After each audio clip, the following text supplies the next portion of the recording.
Malaysia adalah sebuah negara membangun yang telah mencapai kemerdekaan sejak 50 tahun yang lalu.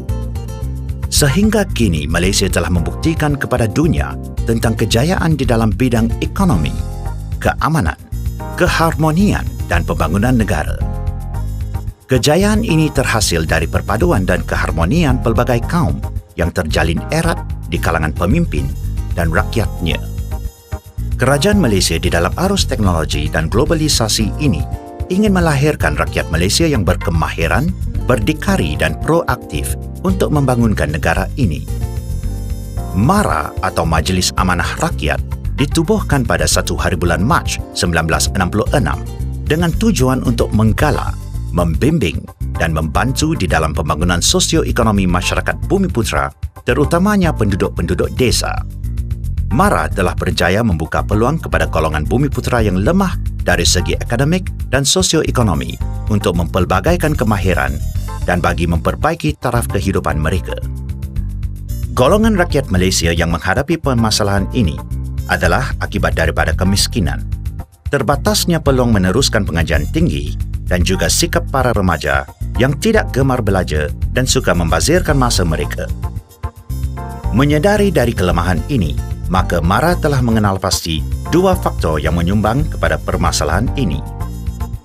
Belia Bumiputera tersebut mungkin terjebak di dalam jenayah ataupun hidup di dalam kemiskinan dan tidak memperolehi pekerjaan yang baik dan memuaskan.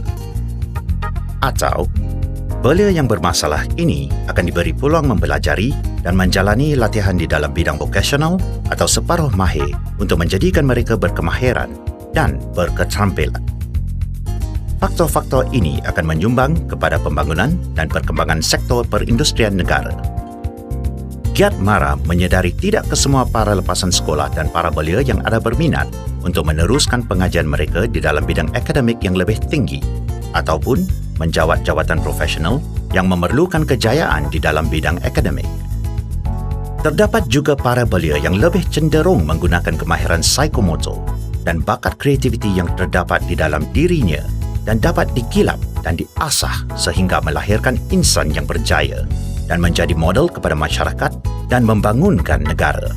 MARA telah mengenal pasti belia tersebut dengan memberi peluang kepada mereka untuk mempertingkatkan kemahiran di dalam bidang-bidang yang diminati oleh mereka, sehingga mereka menjadi penyumbang kepada kegiatan ekonomi dan pembangunan negara.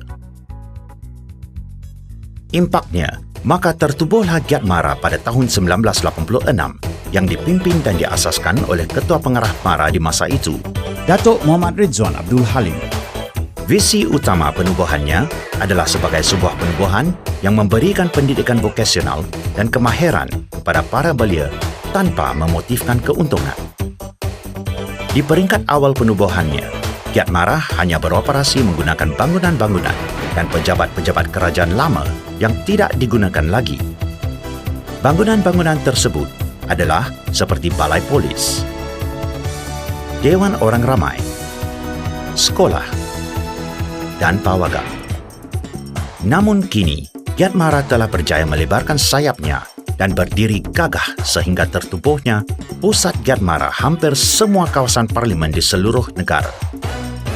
Khusus-khusus yang ditawarkan di Giat MARA adalah perabot,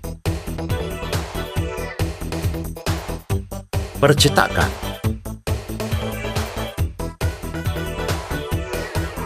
otomotif, komputer,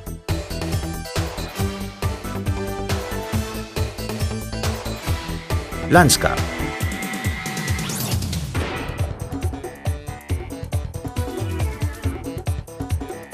elektrik,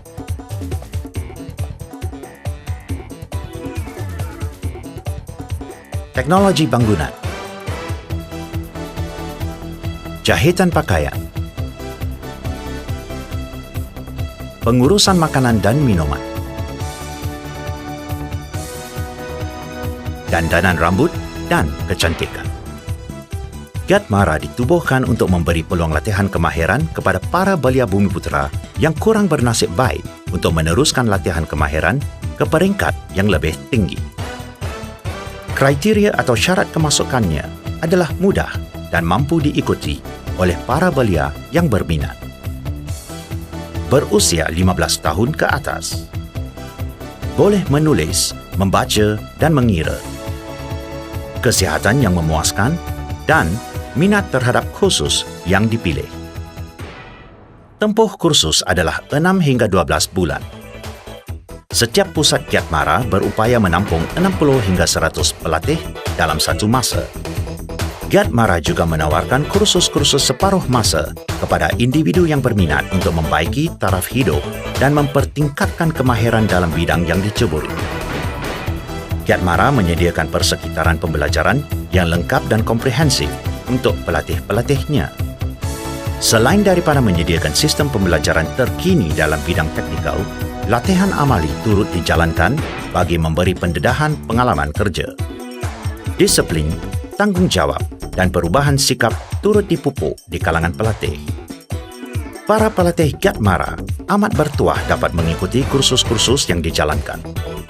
Mereka dapat mempelajari sesuatu yang berfaedah di samping meningkatkan keyakinan diri.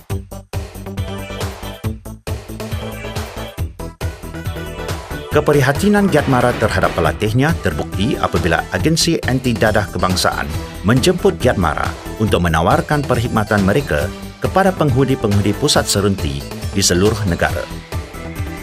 Membantu bekas-bekas penagih dadah untuk kembali ke pangkal masyarakat telah membanggakan Giat Mara.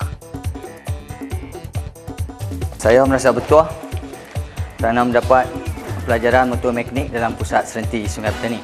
Kebaikan yang kami dapat dalam program Giat Mara ini ialah kami dapat belajar daripada segi enjin, keseluruhan yang kami belajar dapat kami tingkatkan lagi. Untuk pelatih-pelatih yang akan masuk program Giat Mara ini, saya harap mereka dapat belajar bersungguh-sungguh demi masa depan mereka. Kini, lebih daripada 160,000 individu berjaya mengubah masa depan mereka setelah menamatkan latihan mereka di Giat Mara.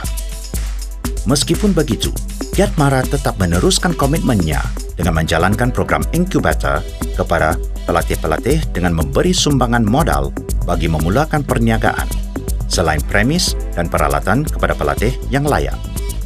Giat Mara di bawah program pembangunan usahawan telah menjalankan program mentor yang dikendalikan dengan hikmat bantuan dan nasihat oleh para usahawan terkemuka atau lepasan pelatih Giat Mara yang berjaya.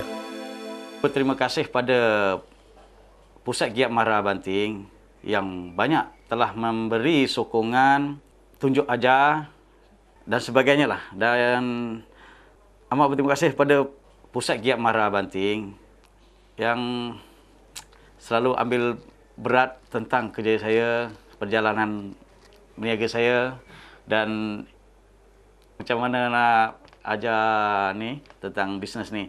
Giat Mara ada membuat kursus automotif. Jadi di situ saya jadi minat dan saya terus mendaftar menjadi pelatih Giat Mara. Giat Mara banyak memberi bimbingan pada saya sehingga saya membuka bengkel sendiri. Program inkubator memberi tunjuk ajar, memberi nasihat bagaimana cara yang betul untuk bekerja. Kepada mereka yang ingin mencari peluang kerjaya, Giat Mara adalah tempatnya. Bila saya dah pergi sana, saya dah belajar, saya berminat dalam bidang jahitan. Bila saya buat tu, saya faham, lepas tu saya teruskanlah dalam bidang ni. Tapi saya banyak berterima kasihlah pada Pusat Giat Mara sebab dia yang membuka peluang kepada saya. Saya boleh beli rumah, beli kereta. Dari situ saya rasa, saya yakin diri, keyakinan saya tu untuk nak membesarkan perniagaan tu, saya rasa peluang dia cerah lah. Kredibiliti Giat Mara terserlah sebagai sebuah pusat latihan vokasional dengan memenangi beberapa anugerah di peringkat antarabangsa. Sehingga kini, pelatih-pelatih Giat Mara telah menunjukkan bakat cemerlang dalam pelbagai pertandingan di luar negara, iaitu di kemahiran belia Olimpik antarabangsa, pertandingan kemahiran peringkat ASEAN, dan pertandingan kemahiran peringkat dunia. Di peringkat kebangsaan pula, Giat Mara telah beberapa kali memenangi anugerah paling berprestij, iaitu Anugerah Tangan Emas Perdana Menteri untuk kategori Institusi Latihan Kemahiran terbaik Malaysia. Sebuah institut terkemuka iaitu Institute of Motor Industry, IMI di United Kingdom, juga telah mengiktiraf Giat Mara sebagai sebuah pusat latihan yang berpotensi untuk memajukan bidang otomotif. Kini, Giat Mara terkenal sebagai sebuah pusat latihan vokasional yang penting dalam projek pembangunan luar bandar ASEAN Jepun di Kemboja, di mana 60 kaki tangan Giat Mara telah dihantar ke Kemboja untuk melatih belia luar bandar Kemboja semenjak tahun 1994 ke 2003. Dalam projek ini, seramai lebih 1,000 belia Kemboja telah berjaya menamatkan kursus-kursus latihan teknikal tersebut. Giat Mara juga merupakan rakan kongsi dalam program latihan teknikal kerajaan kepada kerajaan G2G, di mana ia memberi peluang kepada pelajar-pelajar asing di bawah seliaan kerajaan. Negara-negara yang terlibat adalah Thailand, Timor Leste, Indonesia, Namibia, Somalia, dan Sudan. Giat Mara turut menghantar tenaga pengajarnya ke Sudan di bawah program latihan usaha sama dengan Petronas. Giat Mara telah diamanahkan untuk membantu kerajaan dengan menawarkan perkhidmatannya kepada Kementerian Pembangunan Luar Bandar dalam pembinaan rumah-rumah untuk golongan miskin. Sehingga kini, sebanyak lebih daripada 2,500 buah rumah telah dibina di seluruh negara. Selain menyediakan suasana yang lebih baik untuk rakyat miskin, projek ini sekaligus berfungsi sebagai satu latihan amali, hands-on bagi pelatih-pelatih Giat Mara. Impian serta visi Giat Mara kini jauh lebih berjaya dari konsep asalnya. Ia kini berdiri teguh sebagai sebuah pusat vokasional yang berdedikasi dan komited untuk golongan bumi putera yang kurang bernasib baik. Kerajaan dan pihak Mara telah memberi penuh kepercayaan dan sokongan kepada Giat Mara. Giat Mara memainkan peranan penting dalam merapatkan jurang belia desa dan bandar dari segi sosioekonomi. Malah, peranan Giat Mara ini tidak dapat dinafikan amat penting untuk mencapai hasrat kerajaan dalam melahirkan masyarakat perdagangan dan perindustrian bumi putera. Seiring dengan usaha membangunkan negara, Giat Mara akan terus membekalkan tenaga kerja mahir dan bakal-bakal usahawan yang cemerlang, gemilang dan terbilang.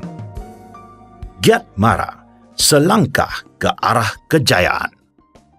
Giat